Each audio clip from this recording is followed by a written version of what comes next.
ஆழ்வார் எம்பெருமானார் தேசிகன் திருவடிகளே சரணம். திருமாலை பாசுரம் 11. ஒருவில்லால் ஓங்கு முன்னீர் அடைத்து உலகங்களுடைய செருவிலே அரக்கர்கோனை செற்றனம் சிவகனார் மருவிய பெரிய கோயில் மதில் திருவரங்கம் என்னா கருவிலே திருவிழாதிர் காலத்தை கழிக்கின்றீரே. திருவரங்கத்தில் சேவை சாதித்துக் கொண்டிருக்கக்கூடிய திரு அரங்கனை பற்றி உங்களுக்கு என்ன தெரியும் மனிதர்களே?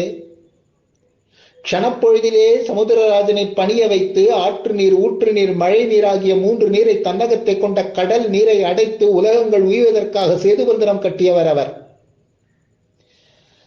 செருக்கினால் இந்த உலகத்தை ஆட்டி படைத்துக் கொண்டிருந்த அரக்கனை அவன் கதையை முடித்தவர்.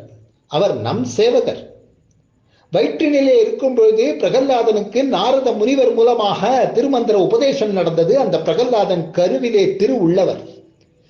ஆனால் நம் அரங்கனை பார்க்காமல் காலத்தை கைத்துக் கொண்டிருக்கின்றீர்களே மானிடர்களே, நீங்கள் ஒருவேளை கருவிலே திருவிழாதீரோ என்று மானிடர்களை பார்த்து மனம் வருத்தப்பட்டு கேட்கின்றார் தொண்டரடிப்பொடி ஆழ்வார். ஆழ்வார் எம்பெருமானார் தேசிகன் திருவடிகளே சரணம்.